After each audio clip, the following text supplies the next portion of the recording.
صاحبہ سے میں ملتمس ہوں کہ براہ کرم تشریف لائیں. ڈاکٹر عبدالقوی صاحب سے التماس ہے کہ براہ کرم تشریف لائیں. ڈاکٹر محمد شارف صاحب براہ کرم تشریف.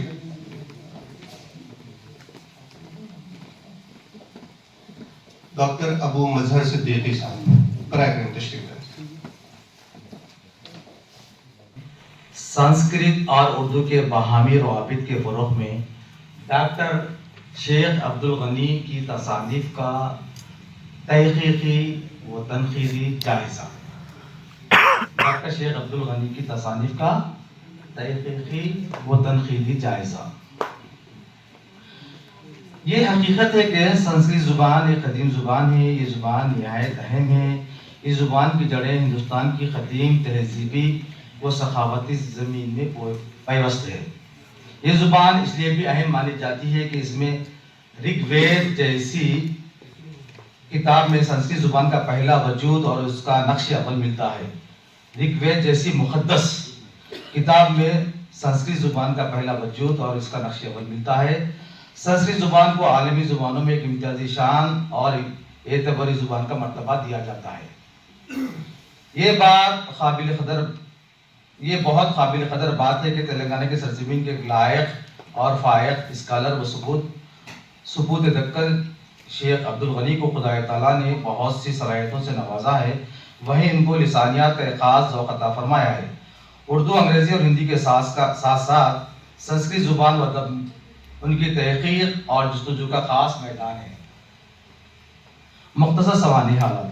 ڈاکٹر شیخ عبدالغنی کی پیدائش ریاست تلنگانہ میں ضلع نلگنڈے کے ایک تاریخی شہر بھونگیر میں محمد شہاب الدین صاحب کے گھر 10 اگست 1970 کو ہوئی اور اب وہ حیدرآباد میں قیام پذیر ہے. شیخ عبدالغنی کو ابتدائی سے تیلگو اور ہندی سے خاص انسیت رہی ہے. چنانچہ انہوں نے SSC تک تیلگو زبان میں تعلیم حاصل کی. گھریلو ماحول میں انہوں نے تجوید اور ناظر قرآن مجید کے ساتھ ساتھ اردو زبان بھی سیکھی. انہوں نے ہندی میڈیم سے انٹر اور ڈگری مہاودیالیہ حیدرآباد سے کامیاب کیا. سنسکرت ان کی علیحدہ منتخبہ زبان ہے جس سے انہوں نے MA MPhil اور PhD کیا. علامہ ازیں انہوں نے جامعہ عثمانیہ سے MA ہندی کیا اور مولانا آزاد نیشنل اردو یونیورسٹی سے اردو سے MA بھی کامیاب کیا.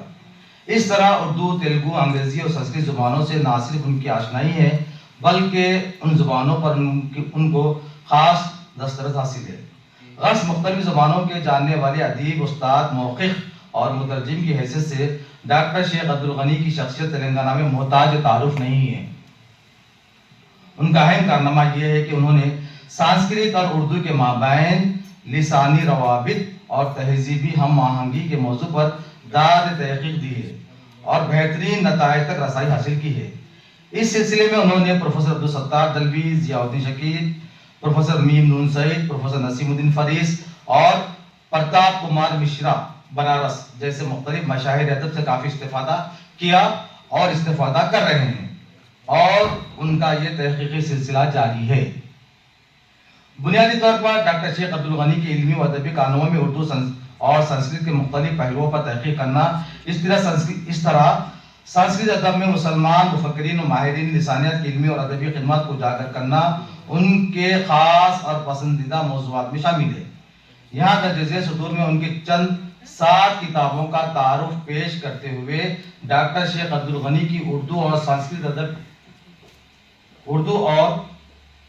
سنسکرت ادب کی تحقیقی مجموعی خدمات کا مختصر جائزہ پیش کرنے کی کوشش کی جاتی ہے تاکہ سنسکرت اور اردو کے لسانی و ادبی روابط اور ان دونوں زبانوں کے درمیان تہذیبی ہم آہنگی کا اندازہ ہو. تاریخ سنسکرت ادب حصہ اول. یہ ڈاکٹر شیخ عبدالغنی صاحب کی کتاب ہے. 104 صفحات پر مشتمل ڈاکٹر شیخ عبدالغنی کی یہ کتاب آندھرا پردیش اردو اکیڈمی کے جزوی تعاون سے ست بھاونا پبلیکیشن بھونگیر کے زیر اہتمام 2009 عیسوی میں شائع ہوئی.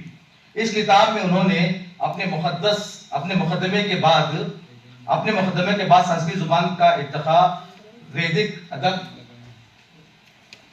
قرآن، رامائن، مہابھارت اور مہاکاویہ جیسے موضوعات کو شامل کیا ہے. اس کتاب میں سنسکرت ادب کی تاریخ بیان کی گئی ہے، اس لیے سنسکرت زبان کے آغاز و ارتقاء پر بڑی جامعیت کے ساتھ مختصر روشنی ڈالی ہے اور اس سلسلے میں تمام ضروری اور اہم پہلوؤں پر توجہ مرکوز کرتے ہوئے ان کو ضبط تحریر میں لایا ہے انہوں نے اپنے مقدمے میں مختلف مقامات یعنی ہند و بیرون ہند میں سنسکرت زبان و ادب پر جاری کاموں کا بھی ذکر کیا ہے. اس سے سنسکرت زبان و ادب پر ان کی وسیع نظر کا بخوبی اندازہ ہوتا ہے. انہوں نے سنسکرت ادب کی تاریخ اور اس کی اہمیت پر روشنی ڈالتے ہوئے اس بات کا اظہار کیا کہ مطالعے میں ہم خود مقتفی ہونے کے باوجود سنسکرت کے وسیع ادب کے اہم کتابوں کا راس مطالعہ نہیں کر سکتے جیسے کہ انہوں نے لکھا ہے. خواتین و حضرات، اس اجلاس میں ڈاکٹر محمد عبدالرحمان صاحب کو بھی اپنا مقالہ پیش کرنا ہے. میں ڈاکٹر عبدالرحمان صاحب سے گزارش کرتا ہوں کہ براہ کرم اسٹیج پر تشریف لائیں. اور ایک اعلان یہ بھی ہے کہ مقالہ نگاران ہماری مجبوری کو سمجھیں گے. اجلاس کچھ تاخیر سے شروع ہوا ہے تاکہ وقت پر ختم کیا جا سکے، اس لیے براہ کرم اختصار سے کام لیں. پس منظر بیان کرنے کے علاوہ اصل موضوع کو بیان کریں تو زیادہ بہتر ہوگا. میں اب ڈاکٹر حمیرہ سعید صاحبہ سے التماس کرتا ہوں کہ براہ کرم تشریف لائیں اور اپنا مقالہ پیش کریں.